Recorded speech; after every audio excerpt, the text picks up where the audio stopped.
1959 में जामिया कराची से वाबस्ता होने वाले जामिया कराची के पहले virologist professor doctor Khalil Chishti तवील बहारती खैद के बाद अब गुज़िश्ता दिनों कराची और आज जामिया कराची पहुंचे, जहां साथी असातिज़ा और तलबा ने उनका गर्मजोशी के साथ इस्तकबाल किया। डॉक्टर खलील चिश्ती ने तालिब इल्मों को मुखातिब करते हुए कहा कि बिगड़ते हालात का हम सबको मिलकर मुकाबला करना है।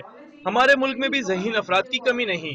इंशाअल्लाह पाकिस्तान में मेरे अपने सब्जेक्ट और उसकी मादर सब्जेक्ट कह लो, उसको खुर्दयात के अर्थ को, उसमें तरक्की ही होगी। हम इसको कमज़ोर नहीं पड़ने देंगे। डॉक्टर खलील की आमद जामिया कराची की इंतजामिया अपने लिए किसी एजाज से कम नहीं समझती।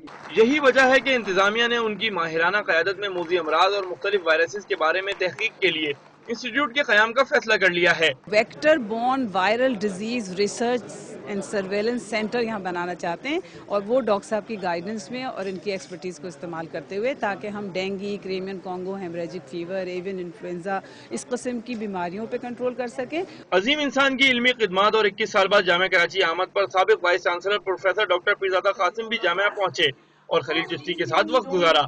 डॉक्टर खलील ने अपनी इल्मी खिदमत जामिया कराची के दीगर तलबा को देने पर रजामंदी जाहिर की है। कैमरामैन अख्तर चौहान के साथ सैयद वसीम, डॉन न्यूज़, कराची।